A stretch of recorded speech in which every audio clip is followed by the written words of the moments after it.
Hello and welcome to the Browns Blitz. Today is Tuesday, March 2nd. I'm your host, Rod Bloom. Joining me today is my brother, Jeff. How are things going, Jeff? Going good, Rod. I'm pretty stoked to talk about the last part of the roster where we've got the most question marks. Yeah, definitely. To help us do that, we have a guest, Shelly Harkar. Shelly, how are things going for you? Oh, things are good. Things are good, Rod. It's nice to have something football-oriented. Draft is coming. Yeah. Shelly, you write for The Grueling Truth, and this podcast is the Browns podcast for The Grueling Truth, so we are linked in that way. All right.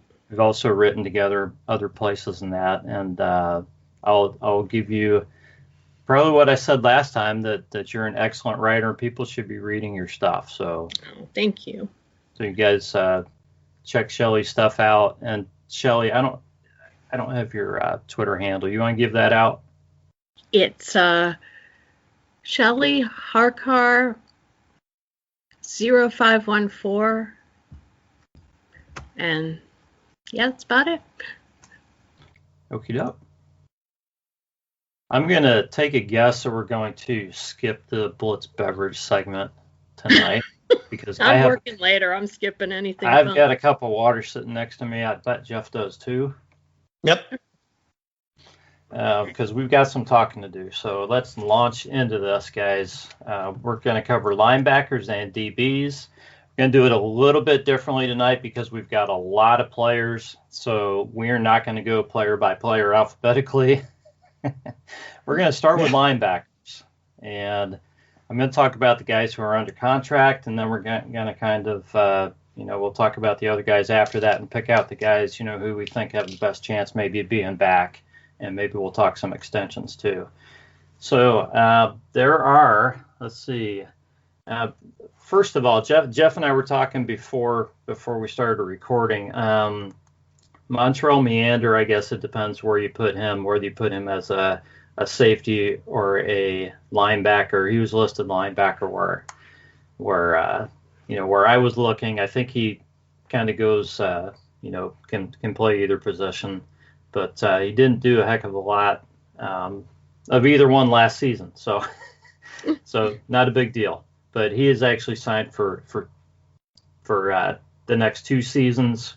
Montrell Meander's 26 years old, 6'2", 215, a little on the sly side for a linebacker. Yeah.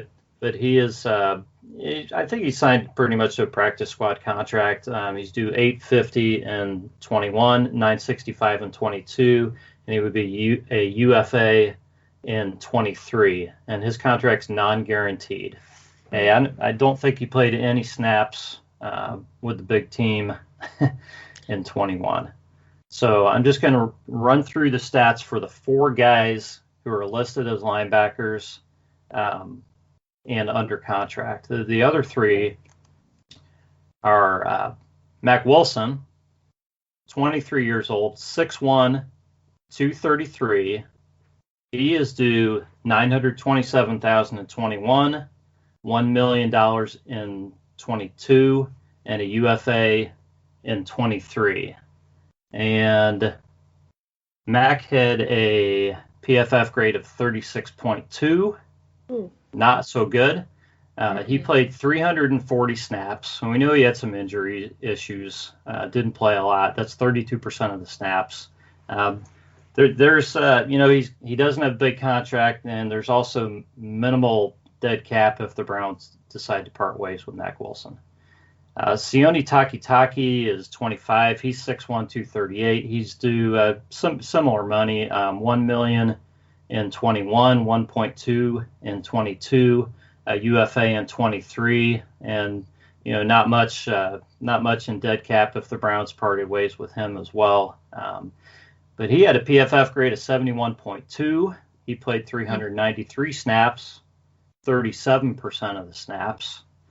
And of course, the last guy who's under contract as a linebacker is Jacob Phillips. He's is that right? He's 21. He must be at least going on 22, I would think.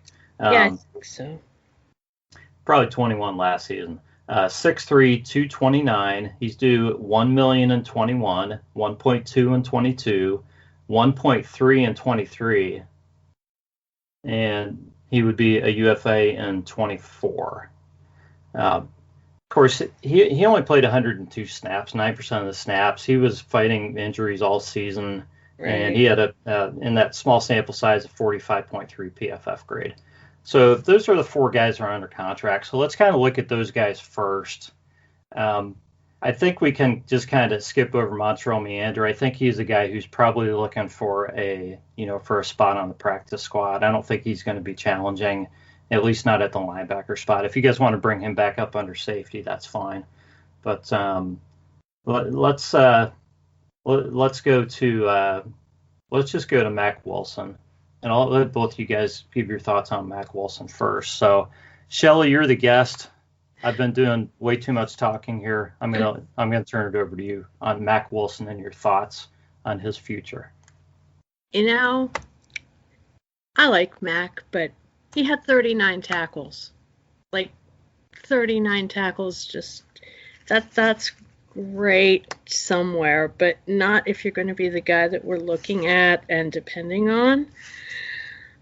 It just seems like he struggled wrapping guys up. They weren't particularly good tackles, or either were they, Shelley? Not so much. I just, you sit there and you watch it and you're like, oh my God, get a hold of him, please. My grandma could do that. So, yeah, I mean, I hate saying anything bad about Mack because he seems like, I always have that struggle of the person versus the player, the business side of sports. But Mack did not do anything that you would think he would have done coming out of Alabama. I just think it was a disappointing season. He did have some injuries. It was a bizarre season. I don't run the front office, but 39 really crappy tackles out of a whole long season. I wasn't impressed. Let's go with that. Mm-hmm. Go ahead, Jeff. I'll just let you. I think Mack Wilson's problem is between his ears. He's talented. He can play, but I just think his head's not always in the game. And based on the Browns having about $230,000 in dead cap money committed to him over the next two seasons, I truthfully believe he's going to be a cut in training camp. I don't think he's going to make the team. Yeah, guys, I kind of struggle with this because, he showed some promise, and I know his numbers and his stats weren't dramatic. He made some nice plays in his rookie season. That's kind of what it comes down to. He didn't play great, but he showed some promise, and everybody was excited because he was was he a fifth-round pick? Fifth, right? So it's like he fell far. Yeah, number 155 overall. Yeah, so it's like we got this steal in Mack Wilson. He looked good, and surely he's going to do better. But I wonder with the injuries, and then the fact that the Browns really didn't upgrade the linebacker position. With the losses that they had, with Schobert leaving and that. Yeah. Do you guys think Mack Wilson and some of these guys felt pressure, and maybe they just didn't play well because of that? There's the whole change in systems and coordinators too. The fact that I think so. I just look at his minimal salary and I just wonder, it's hard to say if they'll give him another shot or if they just plain saw enough. Well, this offseason is really about upgrading the back seven, or back nine, however you want to look at it. And to do that, unfortunately, you've got to replace players. Now, there are a lot of guys who aren't coming back by virtue of contract, but you have to look at guys who underperformed, who got snaps. And, to Shelley's point, Mack Wilson got a fair number of snaps and looked lost most of the time. So to me, if you're going to upgrade the linebacker position, his job is the first one that's on the line. Okay. Well, I can't disagree with that logic. So let's talk about the other two guys then. Sione Takitaki. How secure is his job going into next season, Jeff? Well, I think he's got a 1-year prove it right now. He's signed for 2 more years, yeah. Yeah, he's under contract next year as well, but similar to Mac Wilson, there's not a lot of dead money committed to him. So and it's a small salary too. Yeah, and if he doesn't play up to his potential this season, then the Browns can walk from him next year without much of a hit. He's an older guy. You have to understand. I mean, he's only got a couple of years in the league, but he's going to be 26 this season. Yeah. So he was a late guy coming out of college, and he took a couple of years off of school with some issues. So to me, I mean, he is a guy that will probably get this year to prove himself. By virtue of his contract and the fact that the Browns don't have a lot of depth at the linebacker position. But if he doesn't do it this year, I don't think he's going to be back next year. Yeah. So what do you think, Shelley? Taki had the highest PFF grade of any linebacker. I'm not going to count Elijah Lee. Okay. Right. Because it's a special teams grade. Okay. He had the highest PFF grade. I mean, he really looked pretty good out there, at times. I don't think we're going to sit here tonight and say that any of the linebackers on this team are guys who can't be touched. So, right. So what are your thoughts on Taki going forward? He seems like someone who's really good. It seems like his strengths are defending the run. And I liked a lot of what I saw out of him. It seems like in other coverage, he struggles a little bit. I guess the question is, do we want to, keep him around situationally? Can he develop? Like Jeff said, he's not a young kid anymore. Can he develop? Will he continue to struggle in coverage? It seems like this really is going to be his, make it or break it. I mean, his stats weren't bad. He had 67 tackles, I think, interception. He scored that 1 touchdown. Yeah. But yeah, he's not bad, but again, he's with a collective of nobody spectacular. So yeah, he's not untouchable, but I think this will be his time to shine or start hitting the want ads. Yeah. So Jacob Phillips is the last guy who's actually signed, and he's signed for the longest period of time, since he was just drafted. So Browns have him for minimal, really a minimal salary through 23. And speaking of minimal, that's kind of the number of plays that he played in 2020, 102 snaps. So we really don't have a lot to judge him on. No.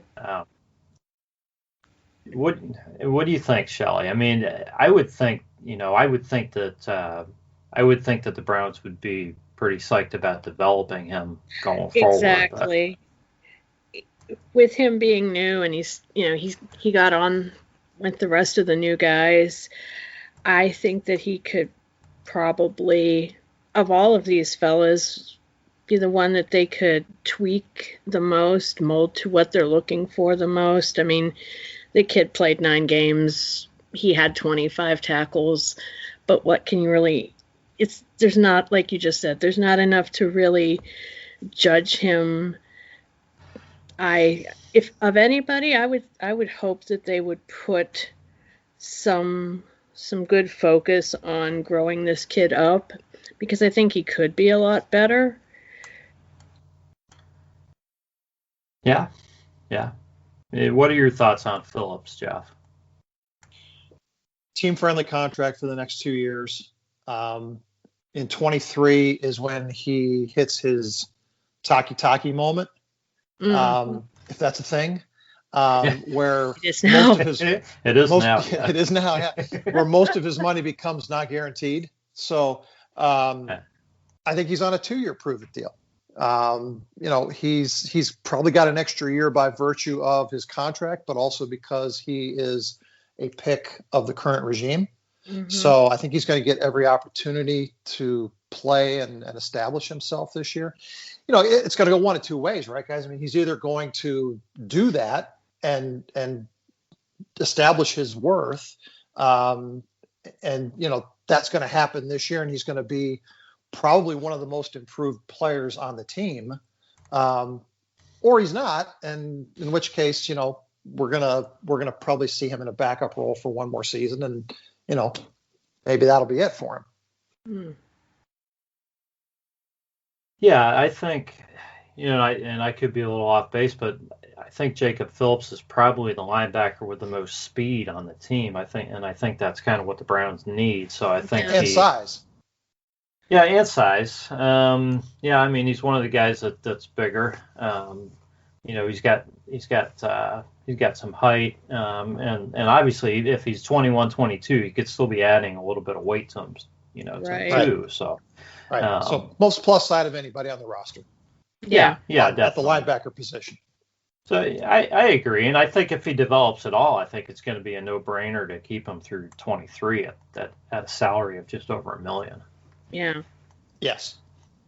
So there's one RFA, that's Tate Davis. Any chance the Browns? He's a special teams guy. You guys think Tate Davis sticks, or do you think he's upgraded? Well, Tate Davis played 50% of the special teams snaps, and he's a special teams monster. Yeah. So I would think that that's a guy that they would look to bring back in a special teams role. But it really just depends on the makeup of the roster, and where they have those are the last positions that get filled, right? So if they can bring him back on something friendly as a special teams guy, I think he contributed very well in that role. Yeah, you see that same way, Shelley? I do. It's like Jeff said, the makeup of the roster. Where can they insert him? And with the money, I think he would be someone that would do well to stick around. He's already contributed. You can always hope for more, but why cut the knees out from under someone who's already starting to look solid? Yeah, and I think you're right on the money, Jeff. I think it's it's going to depend on the contract that they can work out with him, and it's going to come down to those final few spots with guys like that. So definitely. So if I'm looking at this right, there's actually two. I forgot one guy. There's two unrestricted free agents, and these guys played major roles for the Browns. It's B.J. Goodson, 27 years old, 6'1", 242. He's an unrestricted free agent. He played 848 snaps. He played 79% of the snaps for the Browns. He had a 65.4 PFF grade. And guys, when the Browns signed B.J. Goodson, everybody said he's a two-down linebacker. He's a two-down linebacker. He's not going to be able to cover. He's not going to be able to be out there. You know what? He played 3 downs. And he played pretty darn well. He's consistent. So, yeah, he was. I thought he played. I thought he played well. Definitely. He made some nice plays. He's not flashy, but he tackles well. Yeah. You don't have to worry about him missing too many tackles. I thought he probably grew last season by getting to play as many plays as he did. I mean, he is 27. The other guy, and then we'll just talk about both these guys. The other guy is Malcolm Smith. Malcolm Smith is 31, 6 foot 225, and he is also an unrestricted free agent. He played 559 snaps, 52% of the snaps. And guys, that's way more snaps than I thought Malcolm Smith would play last year. Yeah. And he had a 70.8 PFF grade. I mean, for a guy who's 31, he played well. So these guys played well. So yeah, they did, both of them. I mean, again, we're talking about the weakness of the team, really.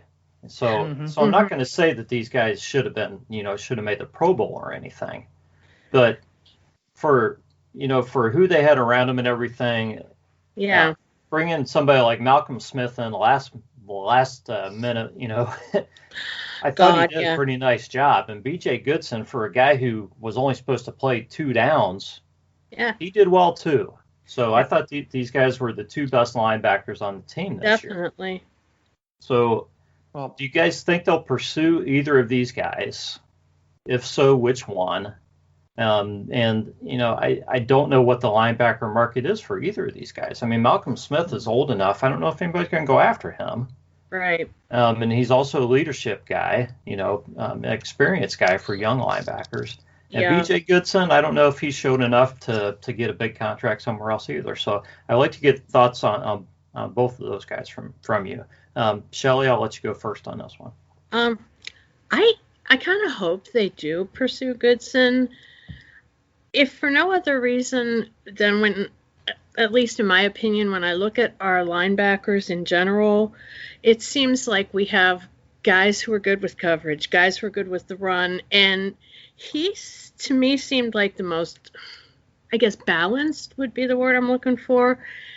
Like, no, he's not a superstar. No, he didn't deserve to make the Pro Bowl, but I'll settle for solid and steady if we can build around that. And I think he displayed that he was a little better than we were expecting. And I think given the chance he can continue that, I would definitely be okay with slow, well, he's not slow, but steady, consistent, somebody who you don't have to spend a whole lot of time wondering, oh God, is he going to get it right?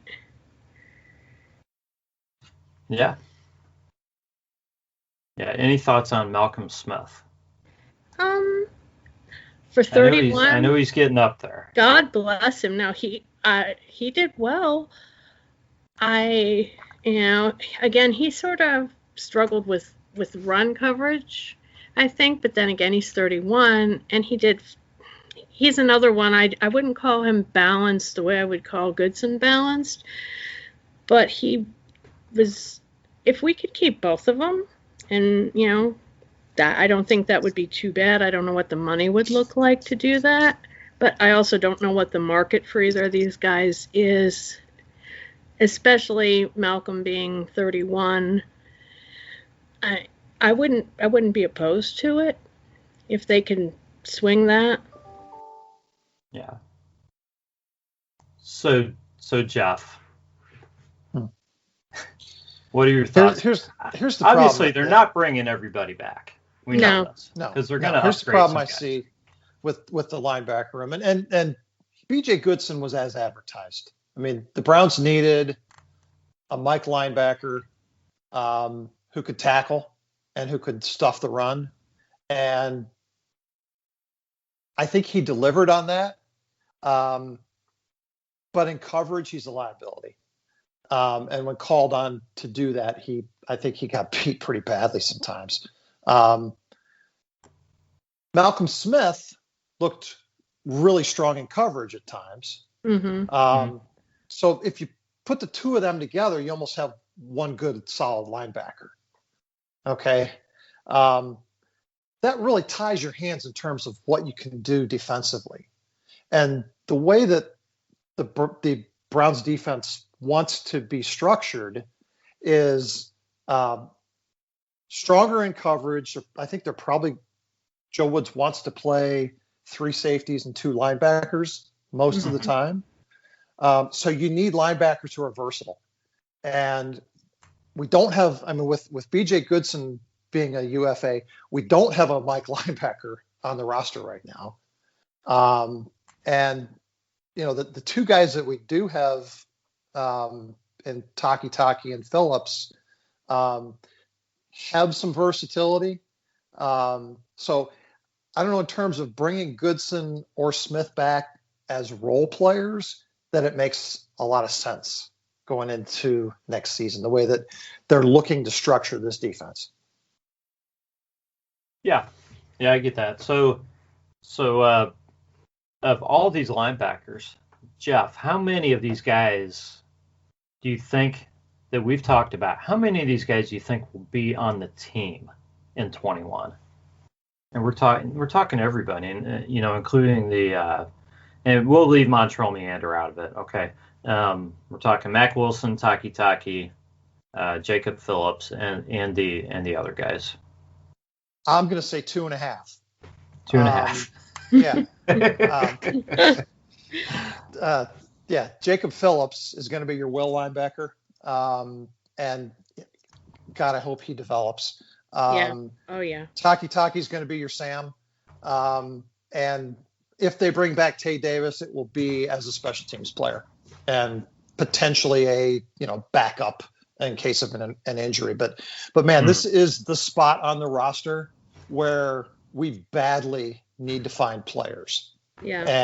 And that's all on AB to go out and bring in some guys that can challenge for these open positions, because right now we've got 3 positions and 2 players. And I think Mack Wilson is sharpening his resume, as Shelley put it. Yeah. So you think we're gonna probably see 3 new linebackers on the roster? I think we're probably going to see 1 to 2 starters. Yeah. So I'm thinking that, we're going to bring in a linebacker who's going to be a starter and possibly a second one. That would be a successful off season for the front office in terms of the linebacker position, if we could find 1 to 2 starters. I would agree. Yeah. Okay. All right. Shelley, do you have any other thoughts there? If not, we're gonna move on to DBs. No, unless one of you guys knows how to get Jayon Brown for some, cheap price. Levante David, anybody? Right. Yeah. Yeah, we'll start a GoFundMe. The thing is, guys, we're going to have cap space this year and possibly to a lesser extent next. So if we're contending for a Super Bowl these next 2 years. Right. So we need to go out and pay these players. Absolutely. I'm not saying, you throw crazy money at people, but this is the glaring weakness on the Browns roster right now. And Absolutely. It needs to be addressed with money. Yeah. It does. Definitely. Yeah. So let's talk some safety, guys. Browns have several safeties on the roster. And let's see, 1, 2, 3, 4 guys are signed, actually signed to contracts. We've got a couple of unrestricted free agents. Grant Delpit's signed for 3 years. He's 22, 6'2", 213, and we all want to see him on the football field. Yep. He's due $1.7 million in 21, $2 million in 22, and $2.3 million in 23. He would be a free agent in 24. And we all know he didn't play this season. And as far as an update on how he's doing, according to Kevin Stefanski, he looks good. Mm-hmm. So take that for what it's worth. Yeah. So Grant Delpit signed for 3 more years. Sheldrick Redwine is 24, 6'1", 196. He's due $1 million in 21, 1.1 in 22. He would be a UFA in 23. He had a 45.3 PFF grade, played 269 snaps, which was 25% of the snaps. And then Ronnie Harrison is 23 years old, 6'3", 214, $2.1 million due in 21, unrestricted free agent in 22. And guys, I was kind of surprised at that. I thought Ronnie Harrison had more years left on his contract. than that. So the Browns pretty much have him for one more year. He had a 74.7 PFF grade. Only played 258 snaps, 24% of the snaps, which I guess is pretty much the same as Redwine, about the same number of snaps, roughly. So those are the guys who are signed. Well, Elijah Benton is signed, but I think he's a practice squad guy. I don't think he's played. Correct me if I'm wrong there, Jeff. I think he was in. No, that's right. Yeah, he was a UDFA in 20, but I think he spent I think he was elevated last season, but he didn't. I don't think he got any snaps. But he's actually signed. He's on a practice squad contract through 22. Yeah. So that's what I've got, and then we'll talk about. I'll bring up the unrestricted free agents after these guys, but Grant Delpit, guys, obviously we got to. Hopefully he's healthy, and we want him to be healthy and play like everybody thinks he can play. Tough injury to come back from. I don't think there's much sense really in talking about Grant Delpit. He's either going to play or he's not. He's certainly not going anywhere. Right. So that takes us to really to Redwine and Harrison as the two guys who are signed. And Redwine signed for 2 years. Harrison signed for 1. Jeff, I'll let you go first on this. Are these guys fighting to be the starter? Are they fighting to be the backup? What do you think the situation is with these two guys going into this season? Well, how good is it to be Sheldrick Redwine right now? I mean, he's like the only consistent, established safety that the Browns have, who's played consistently. Ronnie Harrison is immensely talented, and you saw what he's capable of at times. But I think I said this a while back. He's made of the same glass as David Njoku. He just can't seem to stay on the field. So, like you said, Rod, we are really limited in terms of what we know about the safety position right now. Yeah. So, like linebacker, the front office just has to bring in some players here, somebody that we know what we're going to get from. And, maybe Grant Delpit, bounces back and turns into the kind of player that they thought he was when they drafted him. But I don't think you can take that to the bank right now. And beyond Harrison and Redwine, there's just nothing there, but practice squad guys. Yeah. And, when you're looking at, a Joe Woods defense that wants to play 3 safeties most of the time, Sheldrick Redwine right now is going to see a lot of playing time, which isn't necessarily great for us. I mean, he's in terms of a coverage safety, he's probably the best coverage safety that we have right now. But I mean, that's not really saying a heck of a lot.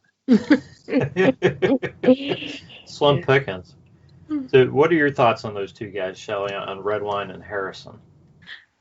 I'm really just pretty much agreeing with everything Jeff said. If I was Sheldrick Redwine, I'd be pretty happy sitting where I am right now.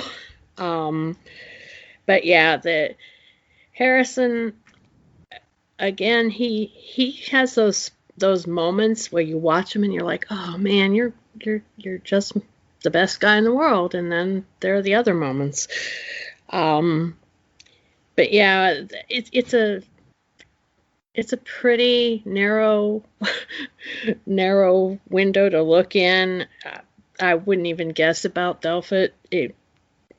Hopefully, he's young and he'll bounce back. I don't know. Personally, I'm making the call to Richard Sherman in his free agency.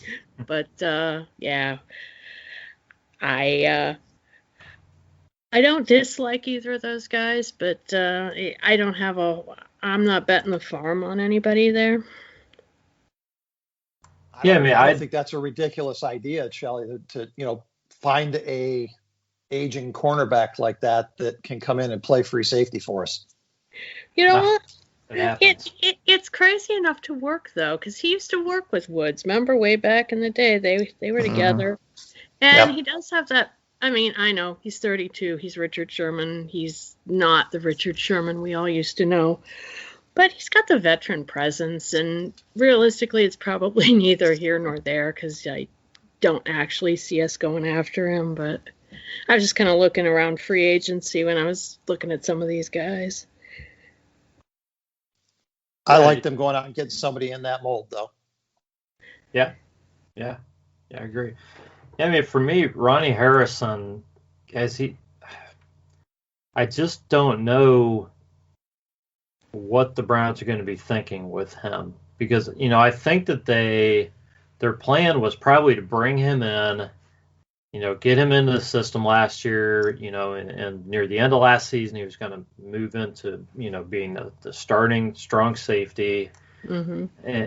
But now all these injuries are there, and now he's got one season. Does he have to make it through this season without getting dinged up much for the Browns to consider an extension for him? Or are the Browns pretty much ready to move on from him after this season already? Mm. What do you guys think? Well, I think he was brought in to be insurance when Delpit went down, and they knew that they could walk from him, pain-free, assuming Delpit bounced back. But what if Delpit doesn't? Mm-hmm. So, I think right now you've got two halves of a player again. Ronnie Harrison, what you're going to get if he can stay healthy. And Delpit, you're kind of wondering what he's going to play like when he's healthy. So one of those guys is going to emerge as your strong safety. I think with Woods playing three safeties a lot, there's a chance that those guys are on the field together quite a bit if they play, if they both play well and stay healthy. And if that works, if that formula works out this year, then you may see Harrison get extended. If either Delpit, crashes and burns, or if the two of them play really well together, you may see Harrison get extended. I think the team likes him a lot. Yeah, I think they do. I mean, we'll see. The number of snaps actually surprised me a little bit that he played 258 snaps. It didn't seem like he was on the field that much, compared to some other guys. Right. So let's move on. We got two free agent safeties. And one is Carl Joseph, 27, 5'10", 200.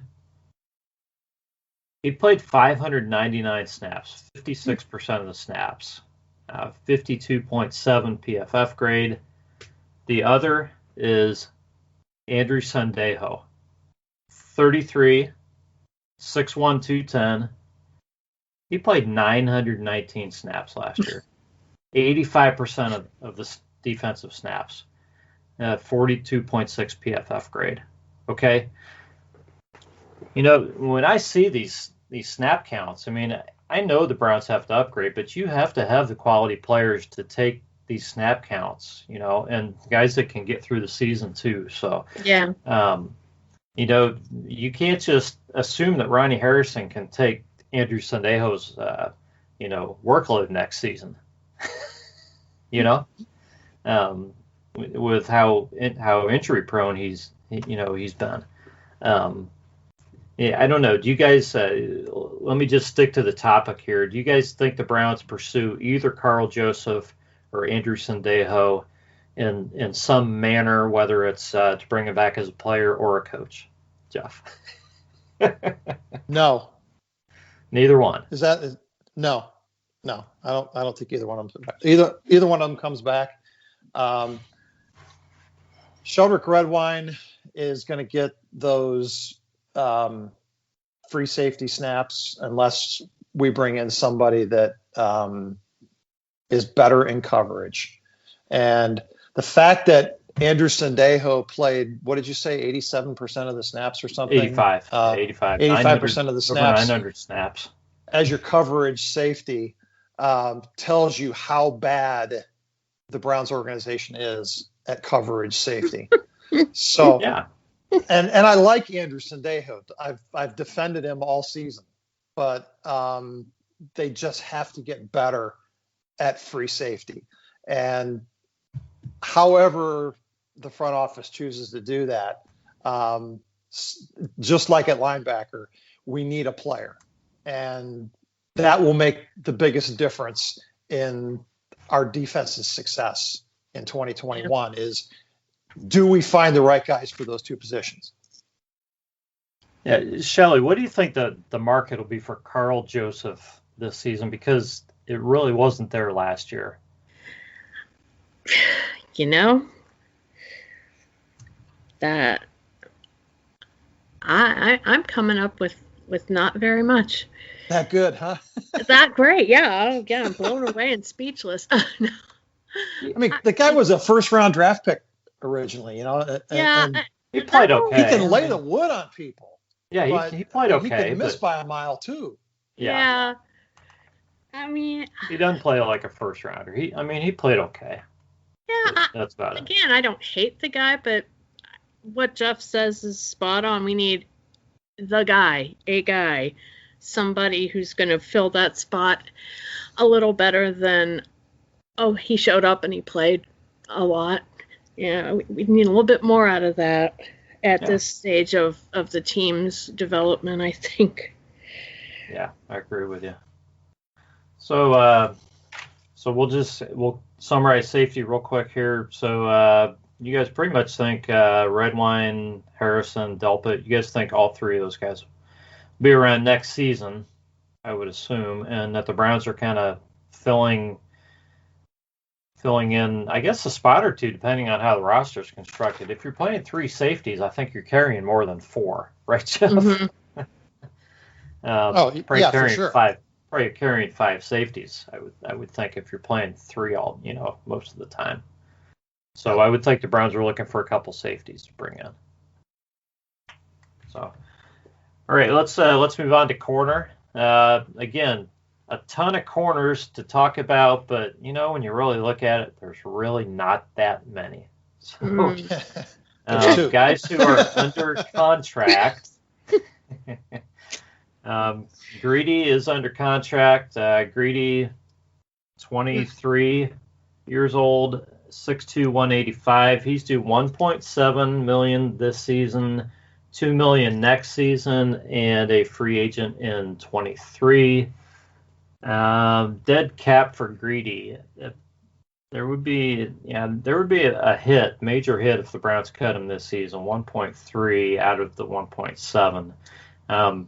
In 22, when he's due $2 million, there's only $670 in dead cap. So I'm not looking at cutting Greedy right now, but we know he's had the injury. We really don't know what his situation is. So, that's the Browns are going to look at it at some point if he can't work his way out of this and come back and contribute as a player. So, because being that he didn't play last season. Denzel Ward, also signed for 2 seasons right now. Well, actually, he signed for 1 season, and then he has his 5th-year option. So he's 23, 5'11", 190. He's due $9.5 million this season, and then the option. He would be a free agent in 23. He had I can't read my own writing, guys, 72.8, I think, PFF grade. He played 775 snaps, 72% of the snaps. And, man, that's a high number considering how many games did he miss with COVID? 2 or 3? I think 3. Yeah. So, I mean, he must have played almost every other snap. Yeah. To get to that number. So that's pretty strong. MJ Stewart is on a 1-year non-guaranteed contract. He's due $1.1 million in 21. He's 25, 5'11", 200. He'd be an unrestricted free agent in 22. He played 167 snaps, 15% of the Browns snaps, had a 41.6 PFF grade. The other two guys are Robert Jackson and A.J. Green. Those guys are both, I guess, pretty much on what you call practice squad type contracts. Jackson's due $850 in 21. It would be an RFA in 22. A.J. Green is due $780 in 21, $895 in 22, and would be an RFA in 2023. So those are the five guys that are signed. And I guess the Browns signed Brian Allen off the Bengals practice squad. I couldn't find any details on his actual contract. So, but I don't think he did much for the Bengals last season. So I think he's a practice squad guy. So Greedy Williams. Shelley, I'll let you start with Greedy. What do the Browns need to see, and is he guaranteed a spot this season? I mean, what you said about the cap and the money, I think they're likely to keep him around if he's able to contribute at all. I did look up a little bit about his nerve damage, and it just sounds like that's something that is going to be like they're going to see it as it develops over time. It doesn't sound like something like, okay, this broken thing is back the way it should be. It just, like, I saw an interview with Stefanski who said, I'm optimistic, Greedy's doing good, but all the optimism, it's like, I just don't feel confident in his ability to truly recover from something that, from everything I read, is not, it's not that easily defined as, oh, you're better, or, oh, you're not. I wouldn't want to put too many eggs in that basket, because it seems like he's going to be a touch and go situation. I mean, I'd hang on to him maybe until you can let him loose with a smaller hit money-wise. I don't know. Yeah, Jeff, Greedy. Well, here's something I learned about Go ahead. Nerve damage, Rod, when I had my back injury. Nerves regenerate, and I'm not a doctor. Don't play one on TV and didn't stay at a Holiday Inn Express. But I've been told nerves regenerate at a rate of approximately 1 inch per month. So if you're talking about nerve damage in a shoulder, that's roughly less than a foot from the origin at the spinal column. Okay. So we're talking about less than 12 months to regenerate that nerve, if it's going to regenerate. Okay. So my take on that is he had a year to see what he was going to get back. Okay. Now we know what he's going to have to play through. And the real question is can he play through what he currently has? And if he can, how good a player can he be with that limitation? Okay. So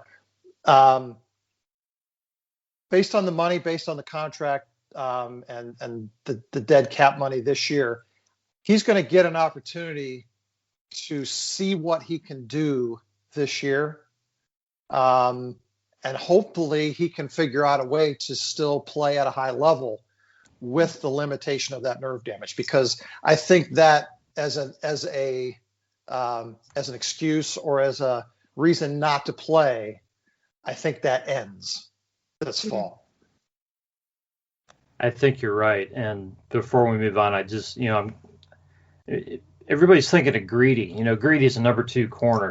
Get Greedy back. Well, Greedy played his rookie season. Greedy looked okay. Greedy looked like he had to grow as a player. Right. We're not waiting on an all-pro guy to come back. We're not waiting on Denzel Ward II to come back. No. Right. So we don't know what we're waiting on, and I don't think the Browns are waiting on their number 2 corner to come back. They are going to try to fill that spot, and if Greedy can come in and and get playing time at one of the corner spots, great. I think that's how the Browns are probably looking at it. So, well, he does give you the size. I mean, he gives you the size at corner that Denzel lacks, and as a complementary piece, you got to like what he could potentially bring. It's just you just don't know at this point. Right. The Browns would love. I mean, how great would it be for him to come out and be the number 2 corner? It'd be great if he comes out and not only is able to play, but even takes a step forward from his rookie season. I mean, it'd be wonderful. But we gotta see what happens. So right. Denzel Ward, guys. When will the Browns look at extending him? Do you think he is a guy that definitely has to be extended? What are your thoughts? What do you think, Shelley? From my point of view, I say yeah. Nothing about Denzel makes me feel like, he's expendable. Maybe we can keep him, maybe not. I say he's somebody, in my opinion, that's right up there. I mean, you said it yourself. Look how much he accomplished with, his limited playing time. I mean, he's, there's always that injury concern. There's always something, but I personally think, I say we lock him down. And I just feel like we can expect more good things from him. And hopefully this coming season's not going to be crazy and COVID and all that. So, I say keep him. Sign him, lock him in. Unless they see something better out there somewhere. Which, I mean, I know. There's always the next guy. But, I like Denzel. And I like what he's shown us so far. And I think he has more to prove and to go out and show us. Yeah, I agree. So Jeff, we've been through most of the guys, most of the positions. Priority-wise for the Browns, I hate to even put Baker in this category because I think he's probably their top priority. But Baker, Denzel, Nick Chubb. Even Wyatt Teller, who we've talked about. Where's Denzel Ward lie in priority, of signings, of getting these guys to, locked up? Well, he's certainly with all of those guys. You could probably put all their names in a hat and draw one out and say he's the most important guy that we re-sign or extend. I'll say this about Denzel Ward, and you mentioned earlier, Rod, the number of games he played: 13 in 18, 12 in 19, and 12 in 20. But he played north of 70% of the snaps in all of those seasons. Okay, I'm not sure how that math works out. Even when he played 75% of the games and was in 72% of the snaps. Yeah, it's gotta be. So I mean, look, Denzel Ward is I would say without a doubt the best one-on-one coverage cornerback in the NFL. You can check the stats on that, but he is the most dependable one-on-one cornerback in the NFL. And you can tell that he's not out there just based on what receivers are able to do to the Browns defense when Denzel's not on the field. Totally different. So I mean, it lets Joe Woods take one player out of the offensive game plan. Okay, so what's interesting about the contract, though, is as a first-round pick in this notch period where they're changing the way fifth-year options work. Denzel is going to be one of the first players who's impacted by the new structure, which is driven more by how they perform than by where they were drafted. He's got one Pro Bowl already. If he goes out and plays this year on a good team that's expected to go deep into the playoffs and makes another Pro Bowl, his fifth-year option is going to be worth $16 to $18 million. Yeah. Holy smokes. Yeah. Right.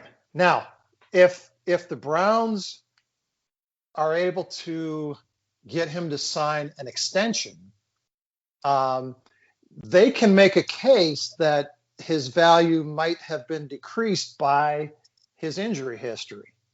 So the fact that he's only played 12 games the last couple of seasons might decrease that value a little bit to, the 12 to $14 million range. Okay. So I think from an analytics standpoint, from a cap standpoint, it makes sense to extend Denzel sooner rather than later. I think Baker's on the other side of that. I think Baker's going to play on his fifth-year option just because he's a quarterback, and it makes most sense for quarterbacks to play out their fifth-year option. Okay? Their fifth year. So Denzel, I think Miles is the heart and soul of the D-line. Denzel is the heart and soul of the coverage unit. They better figure out how to extend him sometime before that fifth year kicks in. And they just got to build the rest of this backfield around him. Yeah. So, the other guy in question is MJ Stewart on a $1.1 million non-guaranteed contract. The Browns keep MJ Stewart, as a depth guy on that deal. Just, what do you guys think? Yes or no, Shelley? I don't know. No? Yeah. That's a no. That's a no. Sorry, MJ, no. Yeah, he actually did okay in some spots, being pressed into action. But I don't know. Corner's a tough spot to play in the NFL too. I mean, what are your thoughts, Jeff? I saw some good plays from him late in the season. He's a guy that's been around for a little while, been on some practice squads. He was a second-round pick of the Bucs, actually. Yeah. So he's got some talent. My thing is you can never have too many cornerbacks. No. They seem to get hurt.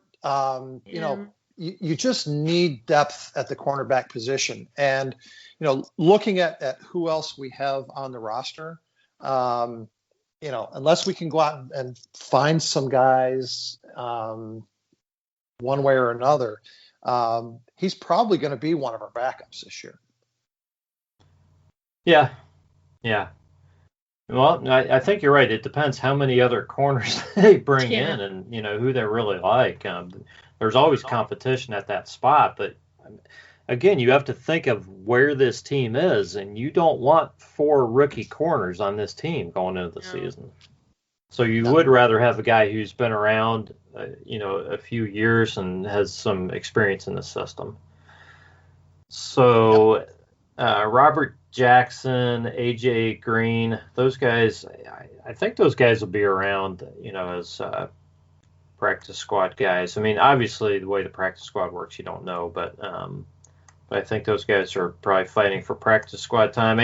They like AJ Green. He didn't really play, but I think he was the guy they signed as a UDFA last season who they were probably most proud of. So I don't want to spend a lot of time on those guys. Those guys are guys fighting for a spot. I think they'll be in camp, fighting for a spot. So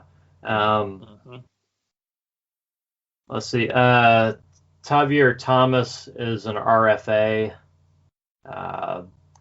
5'10", 205, 50.2 PFF. He played 203 plays, 19%. You guys, what do you think as far as chances of him being back next season? Any thoughts, guys? No. No thoughts.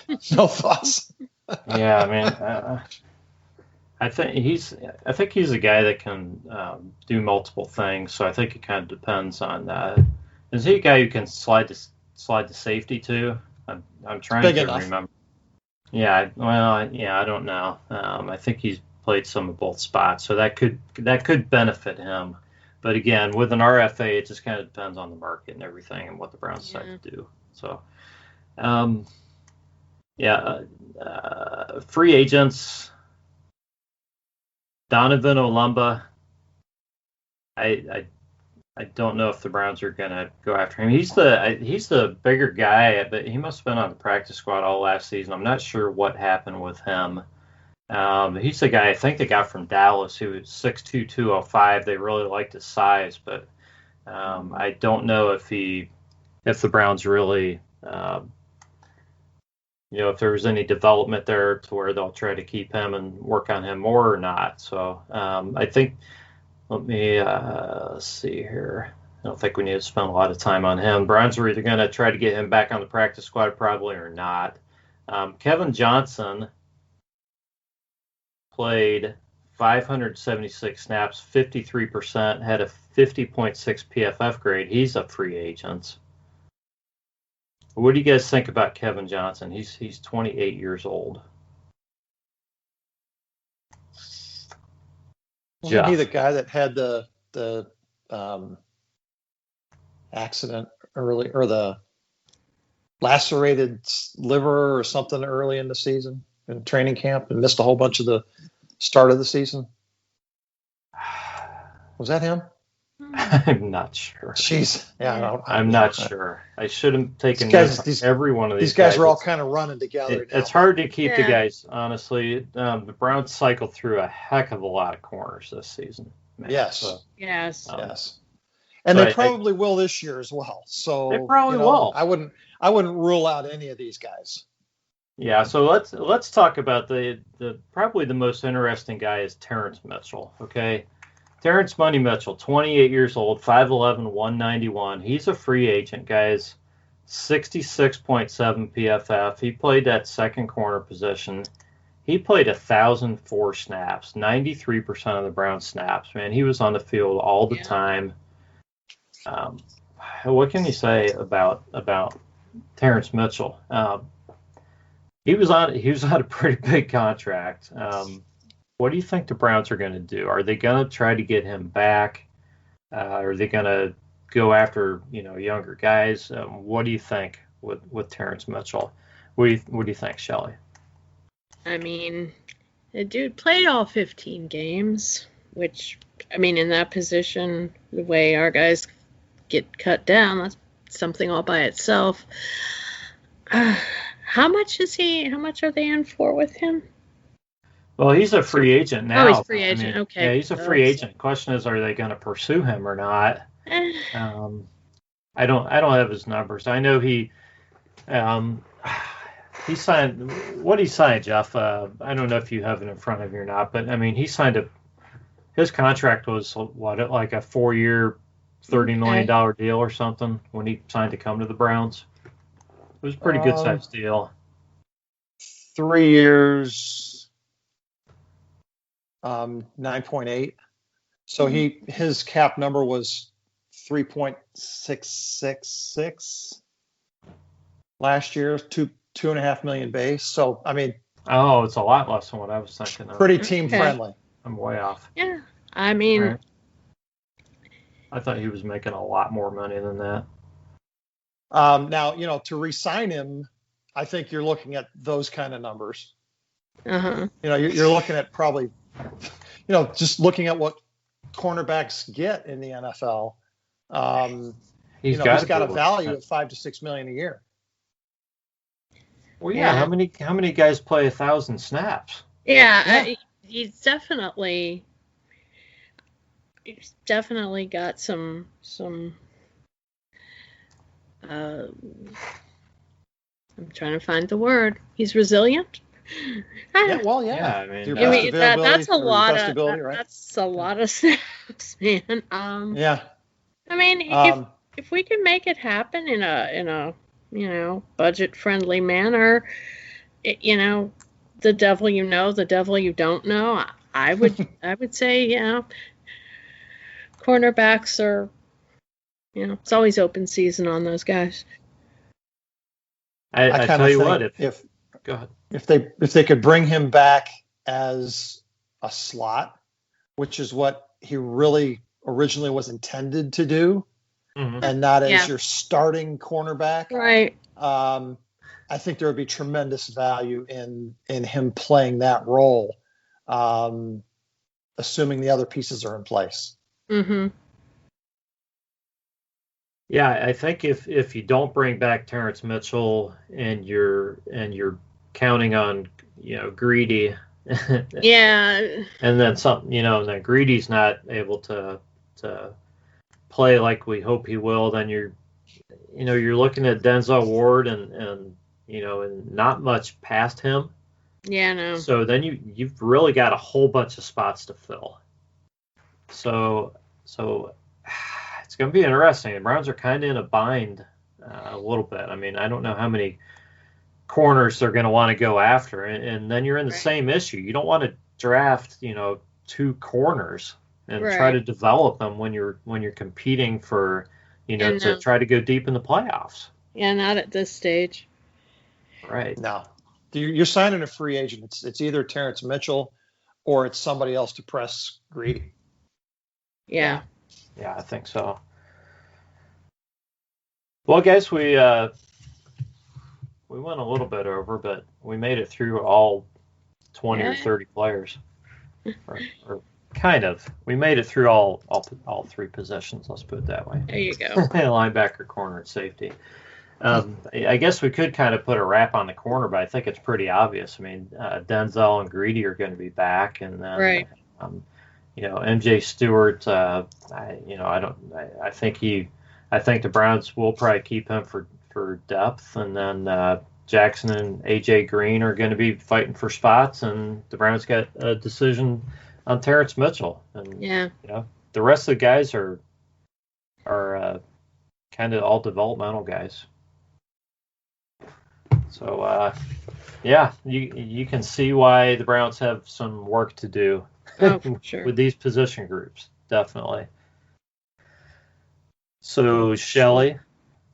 Yes. Thanks for joining us. It's been it's a pleasure. Fun talking football. Always. Always. So, do you have any closing thoughts for us, or anything special you're working on at the Grueling Truth you'd like to mention here? Closing thoughts. Just from everything we've been saying, how cool is it that we have to worry about not developing new people because we're moving into something better? Like it's not next year anymore. This is just what keeps circling my head as we were having this conversation. It's like, well, you don't want a bunch of rookies because we're going deep in the playoffs. I'm just sitting here smiling thinking about that. It's like, damn, about time. Best off season in a long time. It really is. God, that definitely. Feels good. Yeah. Jeff, any closing thoughts? I'm just going to summarize what we talked about tonight this way. The Browns have 7 to 9, depending on how you look at it, jobs in the backfield that they're looking to put players into. Right now, we have, I'm going to say 4 thumbs up guys: Taki, Phillips, Ward, and Harrison. 2 question mark guys in Delpit and Greedy Williams, and a backup in Shildrick Redwine. So of those 7 to 9 jobs, we have 6 guys and a backup. So, boy, Andrew Berry, you got your work cut out for you. He does. But we know Andrew, he's up for it, I'm sure. He's ready to, he's probably chomping at the bit to sign the right guys and to draft the right guys and everything else. So So it's been fun talking to you both. This has been the Browns Blitz, and we will catch you next time.